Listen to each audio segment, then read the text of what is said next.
He's Howard Eibach, a former copywriter and creative director and the author of 2 books on the creative brief. And he's Henry Gomez, an ad agency strategist with 26 years of experience. Together, we're the Brief Brothers, having an ongoing conversation about creative briefs, briefing, and advertising.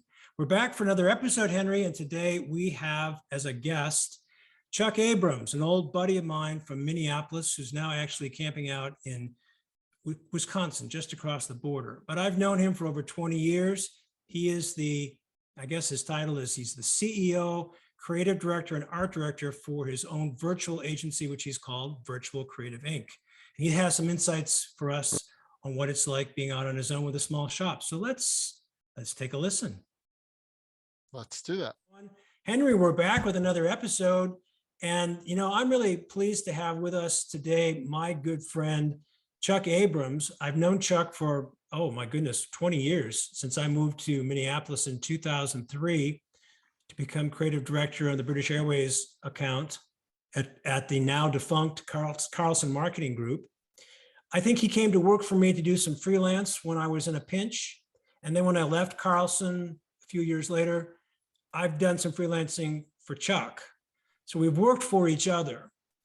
And the thing that I'm excited about to talk about today, Chuck and Henry, is the fact that although we have spoken to other guests about the life and challenges of being a small virtual agency, Chuck, I think, has the unique perspective of having done this now since, I think you said 1999. So well over 20 years. Yep, correct.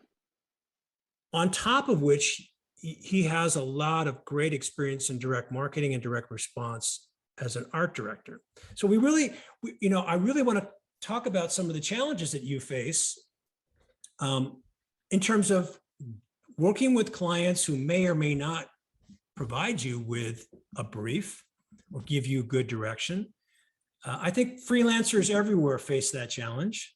If they work for an agency, maybe not as much, but if they have their own private clients, that's a challenge. So we'll get into that. But first, let me just say welcome to the Brief Brothers, and thanks, Chuck, for joining us. We really appreciate having you on. Well, thank you for having me. It's I feel overwhelmed. You've had such great guests on before, some big names, and here I am just floating out here in the hinterlands of Northwest Wisconsin and no longer based in Minneapolis. So this is quite the pleasure. Well, we're glad you're here. One of the things that I discovered when I first moved to Minneapolis in about 2003, so this is 20 years old. I don't know if these facts are up to date. Maybe you can help me out. But when I did a little checking, I discovered that Minneapolis, or the Twin Cities, was a bigger advertising market than even Los Angeles. And by advertising market, I mean it was the headquarters of many Fortune 50 or Fortune 100 companies, great higher education resources, and the headquarters of some major ad agencies. And I don't mean, the branch offices, headquarters of Fallon and Martin Williams, and at the time, Campbell Mithun and others. So I had moved to Minneapolis from Los Angeles. And when I discovered that Minneapolis market was bigger than Los Angeles, it's like, oh, I'm impressed. So I don't know if that information is still true, but my guess is it probably is. What do you have an insight on that? It's interesting that you said that, because Minneapolis was ranked, I don't know, 6th or 7th largest in the country for so long after being flirting at the top 10 level. But I think that was in terms, I don't know if that was took in terms of, like you said, all the big corporations that are headquartered there. And many still are. Many big agencies still are. Campbell Mithun was sold, but I'm not sure where they're headquartered. But yeah, Fallon is still there. Carmichael Lynch is still there. Martin Williams is still there. So there's some really, substantial agencies still left in Minneapolis. They're doing a lot of big work. So it's, while it sounds a little weird to say it's bigger than LA, it wouldn't surprise me one bit. So you're really not in the hinterlands as much as you think. It may be cold up there, but it's hot. I'm only 3 hours away from Minneapolis. Okay. So anyway, let's just jump in here. And, Henry and I love to talk about briefs All and right. briefing. And, the other thing I wanted to mention is that of all the folks we've had on, you are probably our most loyal viewer. You've watched our episodes and commented. So Henry and I are grateful for that. We appreciate that. Let's talk a minute about what it's been like for you building your virtual agency, the challenges of working with clients. You probably have to keep existing clients happy, but you also have to find new clients. The challenge of any agency, big or small. And then, of course, some are more sophisticated about the creative brief and the briefing process than others. What are some of the challenges that you faced? How have you overcome them? What's it been like for you? Yeah, it's been a wild ride. There have been years where it's you're busier than you can ever imagine, and then there are years where this pandemic hits, and then business goes right in the tank like it did for everybody. So it's been a roller coaster.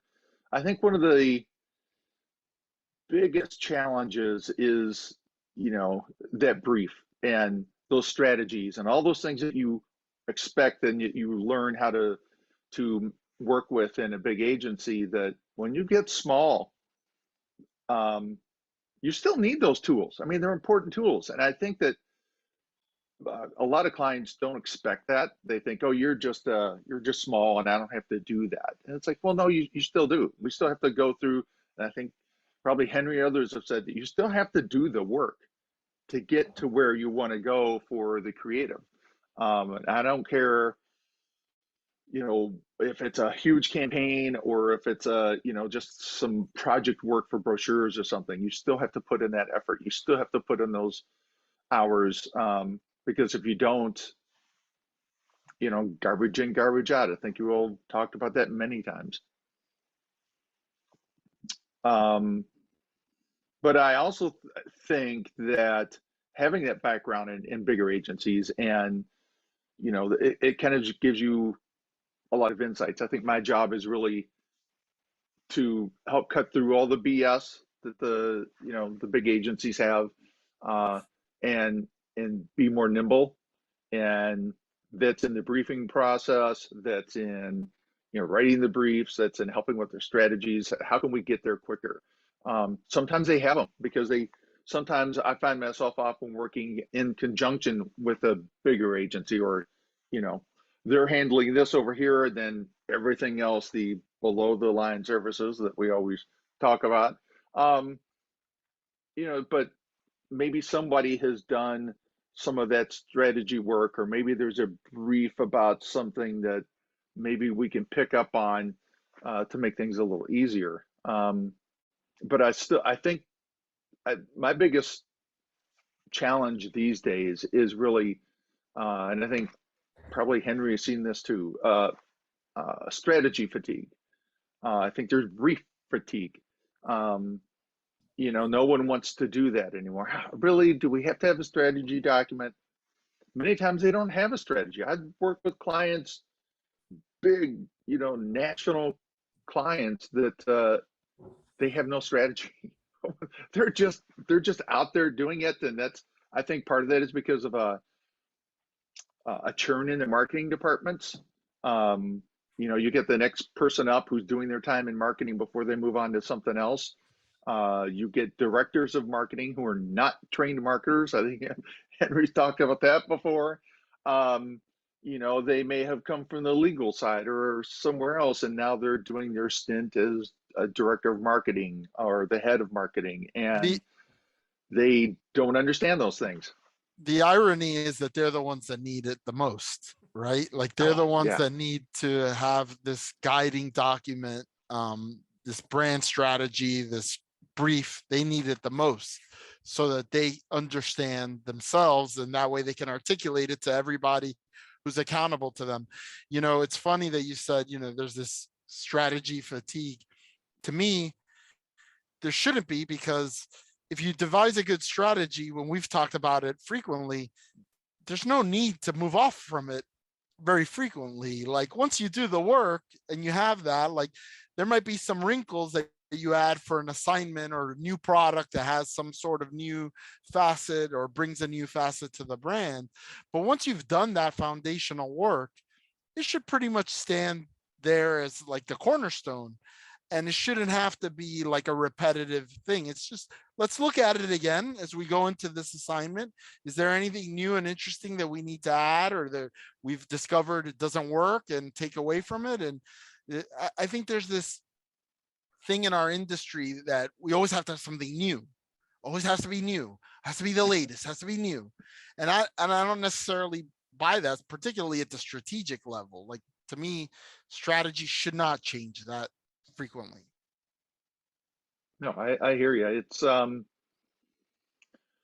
seen clients where that have been in a client of mine for over 20 years. And I think we're still asking a lot of the same questions today that we were 20 years ago. So, and that's not because sometimes, you know, they have new offerings here and there, but really, what is that go-to-market strategy? What is that message to, what is that unique selling proposition, that single-minded proposition? And in 20 years, they have maybe once defined that with a tagline, and now I think we've been sputtering and starts of, well, okay, yeah, that's kind of who we are, but I don't know, we really haven't talked about that much, or we talk about it and we haven't made any decisions, or the head of marketing is new and, you know, they haven't really defined that. So there's a lot of that going on, which is, like you said, unfortunate, because if they had something, the work's done, and we just continue to build off of that instead of asking, you know, me asking the question every time that, you know, every 18 months we redo everything.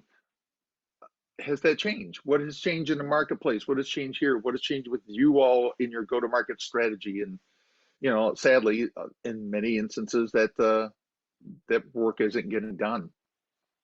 You know, Henry, and as much as creatives like, I'm sorry, go ahead.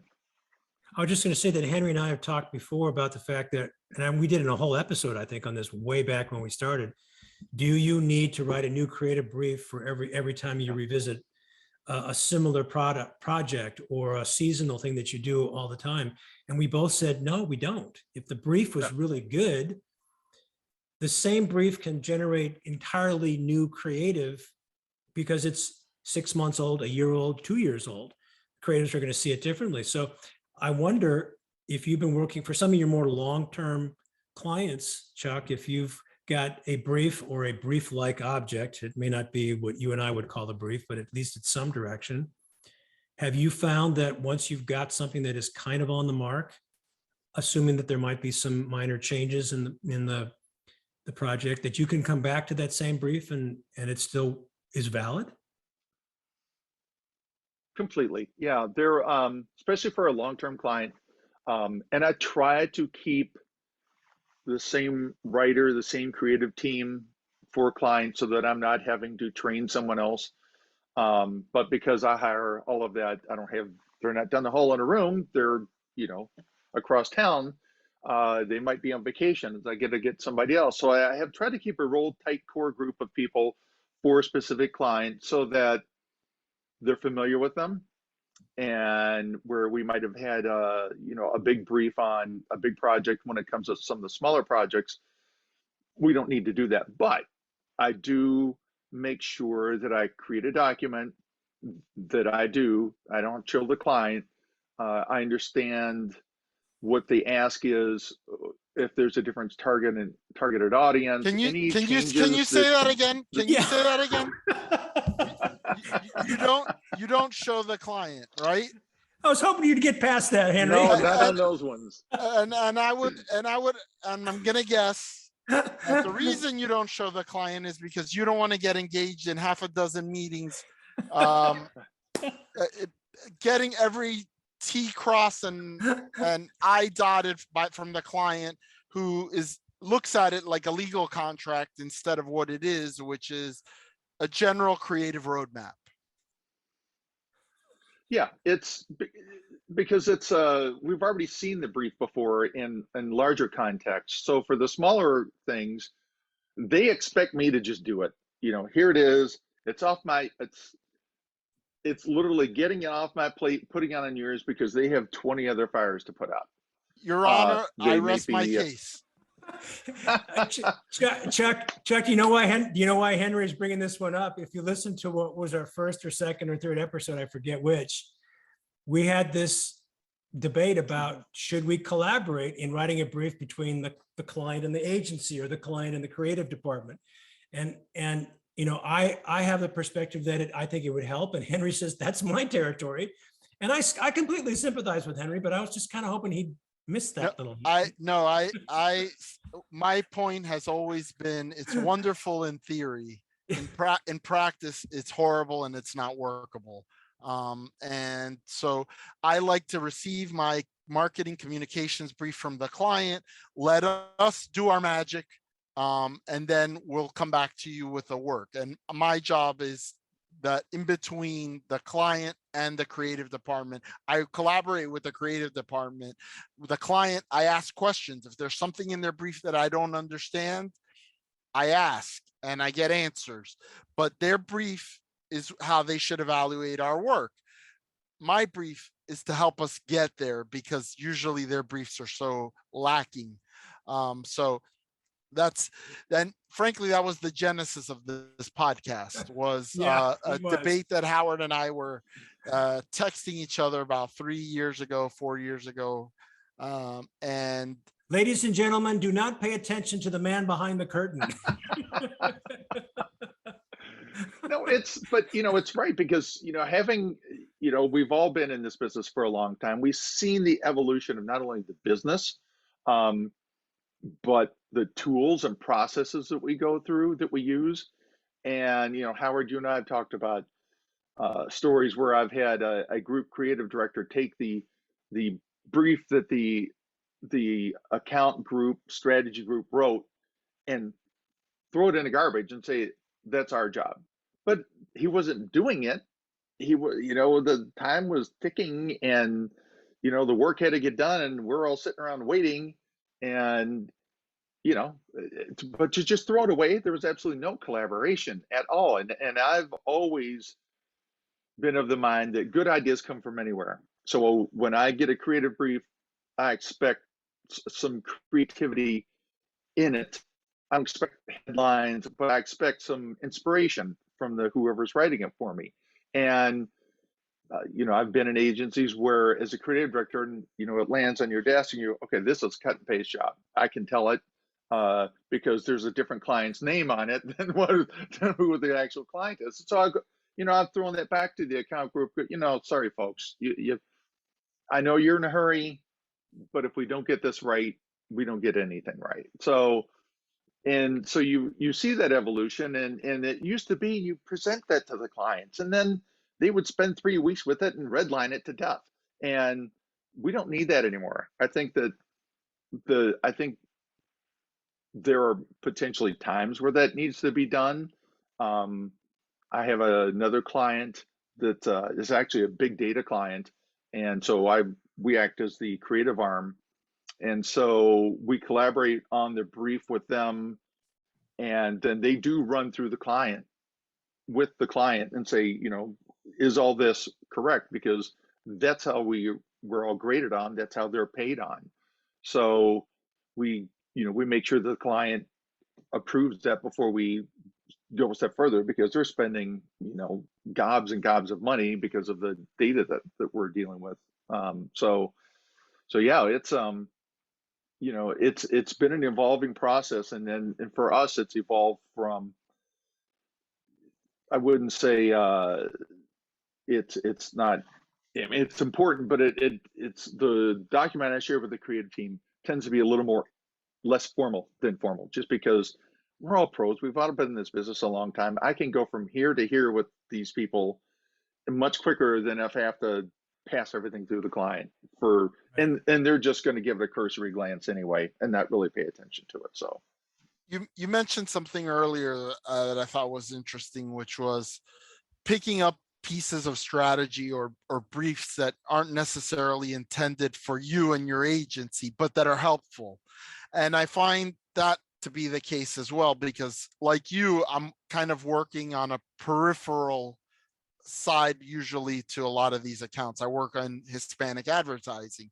So somewhere, somebody has written a brand strategy or a creative brief, and so from that, then I can react to it and say, well, this applies, but that's a lot of times a good place to start, especially when you're working on projects. And it's not to diminish the importance of the project, but let's face it, if you're doing direct response, it's not as sexy and people aren't spending as much time at the client scrutinizing it as they are the big TV campaign or whatever. I think that that's important, is that a lot of times this is about being like a private detective, right? Like you have to go and scope out and find these documents and have your ears open at the meetings. Say, hey, can you send me that deck? And then you have it and you go building an arsenal that builds your knowledge of the client and the client's business and what they're trying to do, and kind of unrelated, but I think in terms of like being that detective, one of the things that I do that whenever I mention it, people, they nod their heads and they're like, oh, I hadn't thought of that, is like, when you work for big publicly held clients, one of the best things to do is to listen to the quarterly investor calls, right? Listen to the president, the CEO of the company talk about what the objectives of the company are, what their new products are, what they're thinking. A lot of times there's like a big gap in communication between that person and the clients that you're dealing with on a day-to-day basis. And having that knowledge, it's almost like having insider knowledge, but so few people, I think, avail themselves of that. And particularly in new business, I do it all the time. It's like, I want to know, what is this brand about? Well, I'm going to listen to the last 2 quarterly investor calls. Yeah, I think that's either you or someone else, when your guest had said before within the last half a dozen episodes about tribal knowledge. I think that is so critical these days because, and I think, again, I'm going back to, I think, who was that? Kristen, somebody you had worked with, Howard? Kirsten Curry, yeah, Yeah, colleague of mine from Carlson. Yeah, she had brought up the fact, I lost my train of thought there. She had brought up the fact that the people that we're dealing with on the client side are often dealing with so many other different things. And so it's not at the top there, it's the top of your radar, but it's not the top of theirs because they're putting out all these other fires. And I think tribal knowledge is really important because that helps you get through some of those things where you may not be hearing that from your day to day because he or she is so busy. And especially, and I'm glad you brought the multicultural thing, Howard, because it's only been in the last, I don't know, decade or so that I've been fortunate to work with enough agencies or enough clients where they're asking specifically for multicultural insights because they don't do a very good job. I worked with Burrell in Chicago, kind of work with them on some projects and really learned, you thought you knew multicultural advertising. No, you get into a multicultural agency, now you know. But those briefs there and the strategies are so, so important because you're not just taking, one picture and replacing it for another that's a multicultural family and be done with it. No, there's so many more nuances. There are colors, the way you speak, and if you're doing it in language, what's especially when it comes to Hispanics, there's so many different variations. So all of those things are critical that if you don't have a good brief or good strategy, the audience is going to know it.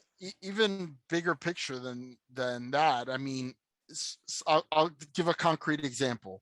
Going back a couple of years, when the pandemic started, Ford launched a new brand campaign called Built for America. Okay.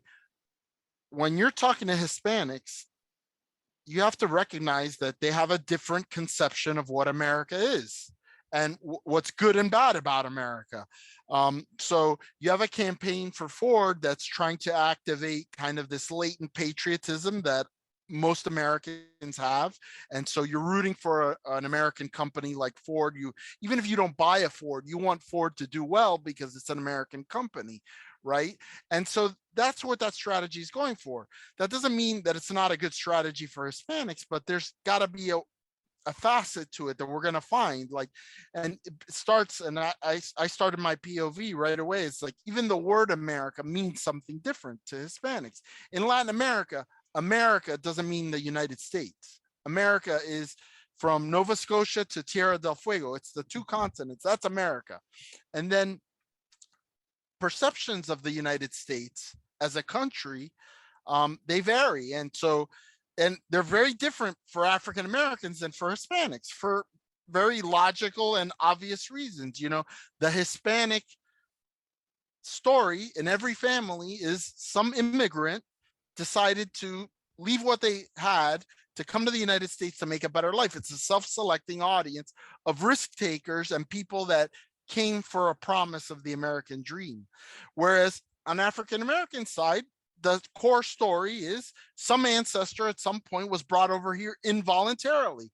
So you have to recognize that you can't just lump these two minority audiences together and assume that they're going to react the same, and that they're going to have the same reaction as non-Hispanic whites who have a different vision of America. So, for me, it's important to, and as I said, it's not necessarily that I'm going to take that general market strategy and just apply it to Hispanic. It's that I have to take it, I have to analyze it, and then say, here's what works, here's what we don't think works. I hate ever saying, no, this doesn't work. Like, that to me is very old school Hispanic agencies say, no, that doesn't work, you have to do it this way. No, it's okay, I hear what you're saying, but yes, and, right? Like, it's the whole yes and instead of the no but. And that's been, in my experience, the best way to look at these things. And I know we kind of went off on a tangent of multicultural, but since you work in direct response, I think a lot of the stuff in direct response is downstream of that big brand thinking. And I think the best direct response captures some of that brand thinking, right? Like the direct response work shouldn't be disconnected from the brand. It should have, and I've been fortunate enough to work on particularly the Dish Network account. On the Latino side, where we had a very strong brand proposition and we did a lot of brand advertising, but we also did a ton of direct response. And we were the same agency that was doing both. So we had the benefit of, we always knew the right hand knew what the left hand was doing, which I think is a benefit. For me, things always start with the brand, whether we're developing the brand or it's coming from our brand agency of record. I want to know what that brand stands for through whatever audiences they're trying to reach. Because the direct response needs, I don't care what direct response or any kind of advertising or marketing, it needs to come from that brand. It needs to be true to that brand and relevant to that brand. And if you're not authentic, everybody's going to know it. So, that's one of the first things we ask for is, let me see all your brand documentation. Let us understand that, because again, we're downstream, but this, that when you're doing direct response properly, and nobody's spending a whole lot of money doing testing these days. So, you got to get it right off the bat. So especially when it comes to the multicultural stuff we've done, we've fortunately been able to hit it out of a ballpark, but that's a combination of proper data, so we know who we're talking to, and how we're targeting them. How do they like to be spoken to or communicated with? And then, we've worked with companies where we actually know in a given household, how do they want to be spoken to in Spanish or English? So there's a lot of nuances that go into all that kind of stuff, but then, which informs the creative. And as much as creatives are going to bitch about, oh, don't box me in, we want to know where that box is, or where are the edges? How far do I have to go before I'm over the edge? And I I had somebody ask me that in an account group one time. I kept asking where the boundaries were, and they're like, "I thought you creatives didn't like boundaries. You're always," and I was like, "No, that's what we tell you, I but had we a do need boundaries, believe it or not." I had a boss who had a great quote about that. He was a creative, and he said he used to say, creative is like tennis. Your objective is to get as close to the line without getting over it, but you have to know where that line is. Yeah. It's And usually totally. it's usually the younger creatives who don't want that kind of being penned in. Senior creatives, you and I, who've been around the block 150 times, we know the value of having those boundaries. Well, it's a time saver because Yeah. otherwise it's just a huge waste of time. You're just Yeah. exploring areas that are never in a million years going to be approved because nobody gave you any guardrails or any direction whatsoever. Yeah. That's And not the target audience, never will be. Why are you even talking to that person? It's like, come on, give me a break. Yeah. yeah, we No, don't have time to waste these days. You know, I'm no. small. We're the client expects us to be more nimble. Um, they've spent gobs of money doing the right thing or the wrong thing with a brand agency, or how many times, you know, you get something, well, we tried this and it didn't work. So now we only have half as much money. So the budgets are tight, the timelines are tight, um, but you still got to deliver on that. And the client, you know, that's being small. I'm not, it doesn't take me a long time. I'm not the big dinosaur. It takes 20 minutes to turn its head around. You know, we can pretty much adapt to what we need to pretty quickly. And that's just, I think that's, you know, people expect that these days. Unfortunately, agencies, bigger agencies aren't that nimble. They they kind of fall all over themselves. So that's why I think there's such a demand for and plethora of smaller agencies, whether you're Yeah. virtual or you've got 20 people versus 200 people. You're going to typically, you can respond faster, you can get there faster, and you're still going to have the same processes. You still need all of that. You still need briefs. We're still going to ask for strategy, but you know, the clients expect a certain responsiveness these days, and you got to deliver there. You know, Chuck, like you, I've been on both sides of the fence. I've worked for branding agencies. I've done a lot of branding work. I've had the good fortune of working on launching new brands, but I've also worked for big agencies where I was the senior creative responsible for the direct marketing. I worked at Team One Advertising, which I've talked about before. But one thing I haven't mentioned is the fact that when I was there, we launched two things for Lexus that they didn't have at the time.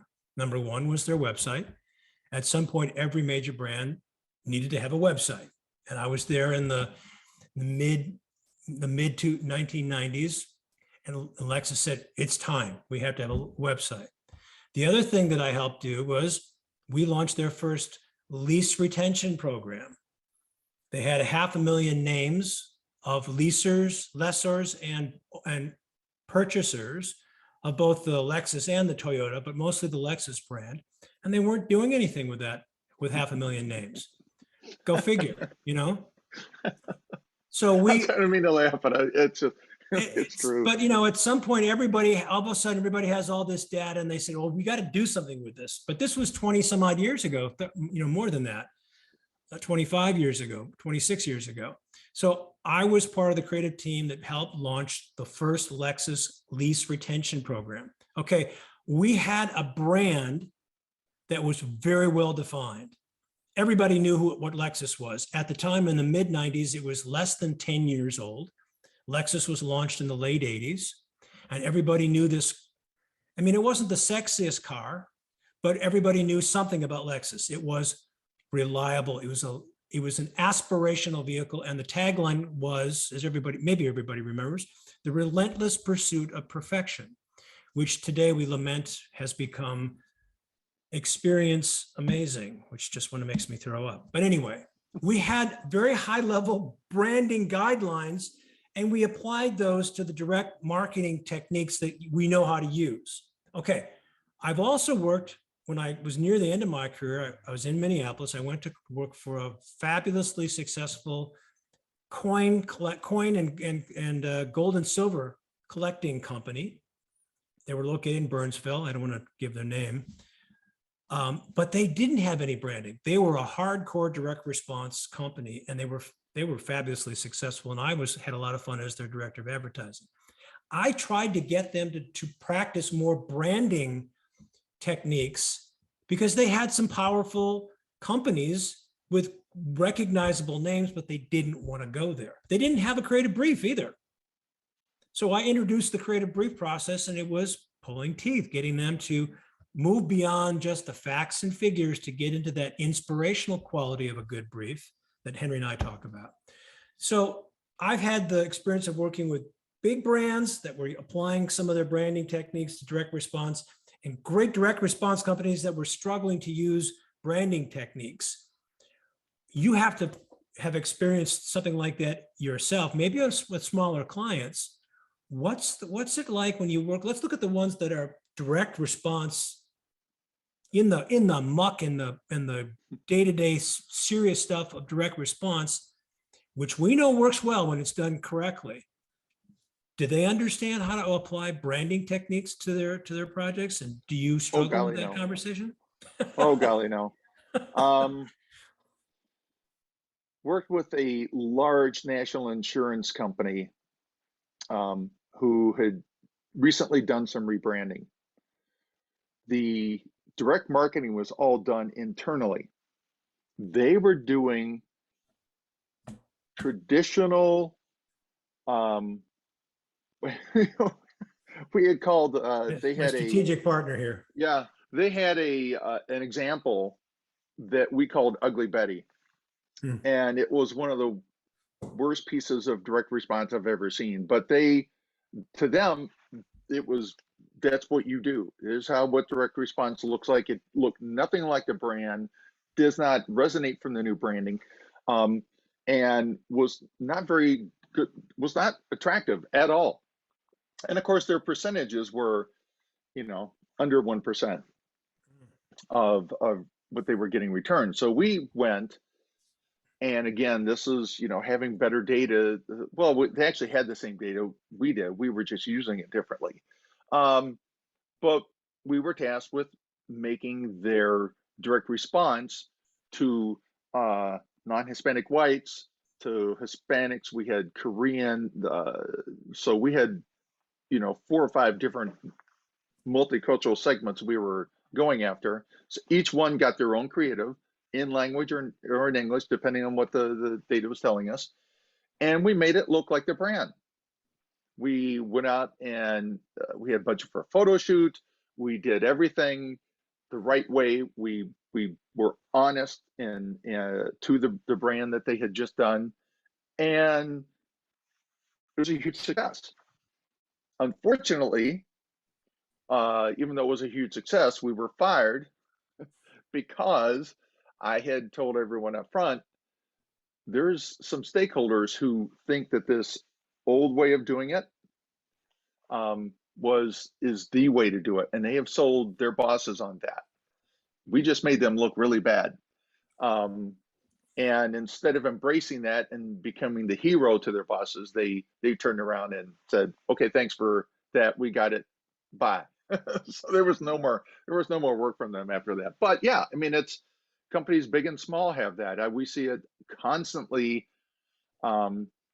with clients who don't know how to translate branding and what that means to them. And we all know that's a moving target. It's like the elephant in the dark. And how do you turn that into successful direct response? A lot of people struggle with that. Yeah. There are agencies that struggle with that. Yeah. So yeah, it was just like a success story, but had an unhappy ending. But I could see that coming. If you were to start over, in other words, no, I mean, it's 1999 and you're starting over. Do you see some things that you might have done differently? Boy, good question. It's been a real evolution. It's been a real journey. I think take things less personally when I have an unhappy client, which happens. Someone doesn't like something, they don't think you've delivered. you tend to take it a little more personally versus when you're working in an agency and they say, well, the client didn't like it. And you're like, oh, who cares? They're the client. They don't like anything. It's, I take it, it's like, well, how did I feel personally, because I am the head of the company. I put the teams together. If we don't deliver, then I don't just say, oh, well, whatever. I take it personally, and you can't do that. It's a business. You got to keep on going. And I think I've probably lost more sleep over worrying about, things like that than I needed to. So yeah, I probably would, grow a thicker skin early on. My biggest regrets tend to be more on the personal side. Like, I could have handled this situation better, more than I made a mistake with a client, with thinking on a client, or we made a mistake with a campaign, or I look back, and the only things that I would change are the way I reacted to certain situations, and could have handled them better. And, it had influenced my career. There's certain things that you wish had gone a certain way and they didn't. And if you're mature, you can look back in the fullness of time and acknowledge, hey, it was probably a mistake, and learn from it and not repeat it. But true. Yeah, I you agree. definitely learn from those.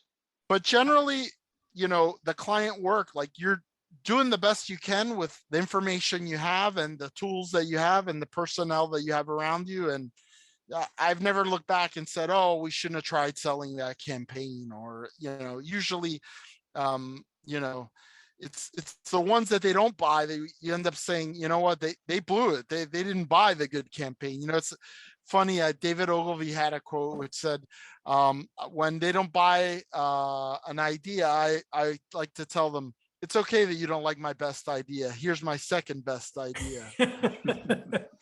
Which kind of puts them on the defensive. Yeah. When I was at Carlson, one of the things that we started to do is the creative directors got together and we said, we're going to have a day where we put up all the work that we didn't sell. And we there were, I forget how many, but you remember, Chuck, that there were 5 or 6 creative directors with multiple account responsibilities. So there were a lot of clients, and we had a lot of work. So for every one project that generated 30, 40, 50 ideas, and we presented maybe 3, a ton of work never got done. Now, not all of that was good, but when we put it all up on the walls and said, come on in and take a look at the work for all these clients that didn't get sold, we were really proud of ourselves for what just the vast amount of creativity.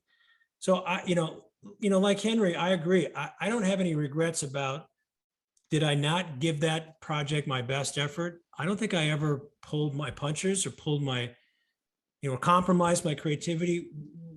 I was more along the lines of I acted like a prima donna too many times. And I wasn't that good of a creative. I didn't have good justification for being a prima donna. If I had been, a Tom Cordner who earned his prima donna status, and I can say this because, everybody who's ever worked for him knows that's true, but he earned it. He could get away with it. I don't think he'd get away with it today. Maybe not. So I don't think we ever. A different industry. There's a lot of things that you couldn't get away with today. Yeah. Yeah. You certainly can. Yeah. But, it's one of the things that Henry and I like to do, and maybe we haven't done this enough lately, is, we started out doing this as a way to kind of be teachers. We wanted to share our interest and love and compassion and passion for why the brief and briefing can help people, can make lives simpler, can make our lives better so that we can do outstanding work. So the question is like, how do you go from, we're doing 5 and 6 and 10 rounds of creative, how can we cut that back to, 3 or 4? It'd be nice to say we can only do it in 1 round. We're not magicians. You started off, you spent some time with some big agencies in Minneapolis. How many years did you put in with the big agencies before you said, I'm going to put out my own shingle? Well, between years? small to large agencies, yeah. So from there was a stint in the late 80s where I was freelancing for a while. And that's when I had a couple of my own clients, but mostly I was freelancing for agencies downtown in Minneapolis. I mean, it Yeah. was, you couldn't swing a stick without hitting an agency that was hiring, freelancers down there. So, um, then I went to, uh, McCracken Brooks in the early 90s. That was, but I was downtown freelancing for Carmichael and everybody else, that was downtown. So, um, and then, so when I left that, it was like, say, 90, I'm probably 89 or 90. I went to work for a promotional firm, McCracken Brooks, which was huge in this country. The promotion was, going like gangbusters. Again, it was one of those things where it's like direct response and promotion. We don't understand that. Well, this group will do it. So, um, so yeah, we were doing crazy good work back then. So, but yeah, I think my last agency, big agency, was 1999. Martin Williams had they had all the services under one roof. They had promotion, direct response, which was option one. They had Fame, which was their retail, Karwoski and Courage for PR. They had E Group, which was their design groups. They had 5 or 6 different agencies. And in 99, for whatever reasons, they decided we're going to just get back to Martin Williams. I think so. Everyone spun off except Karwoski, he might have spun off too. But so Fame went out on their own. Everybody went on their own. And at that point, I was like, I'm a Martin Williams. I wanted to be here all my career, and I did it, achieved it. I've had a great time. I met a lot of great people, still know them. And if that's the way this is going to go, then, you know, I don't think I want to do that again. I'm going to try to do it on my own. So that was the catalyst for it. Okay, so you may recall that we had George Tannenbaum on as a guest, and George is a legend in the copyright. He's a great thinker and a great writer.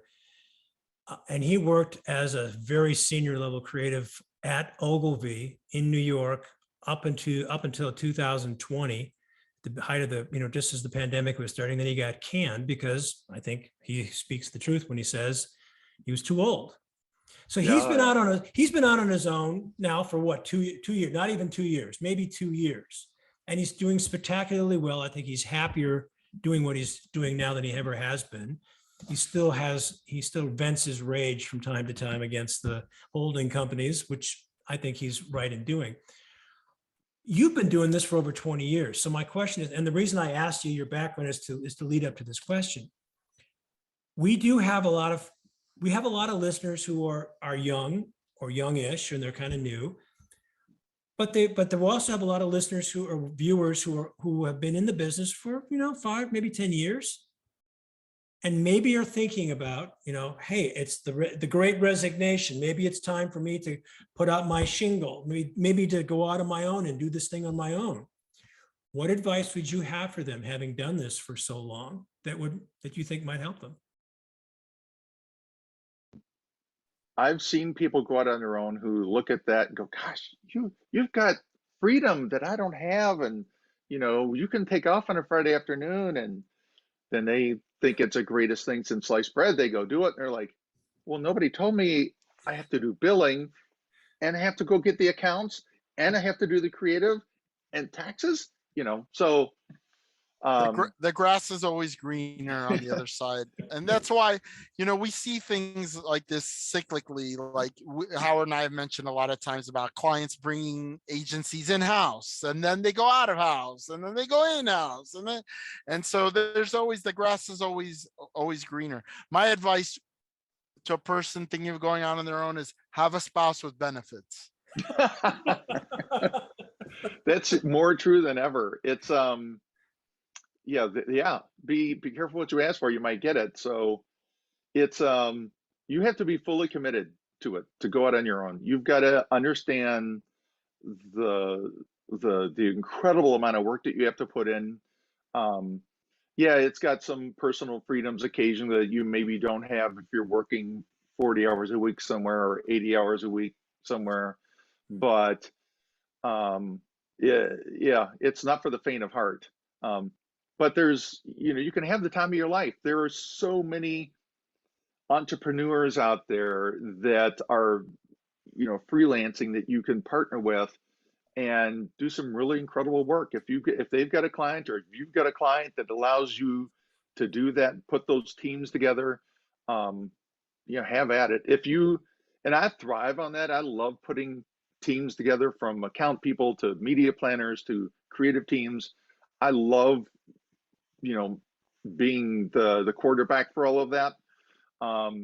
Some people don't. They only want to write, or they only want to art direct. And so, you may have to take some agency jobs that are strictly freelance. It means you might have some crazy weird hours because they hot potatoed it for a couple of months and now they're giving it to you over a weekend.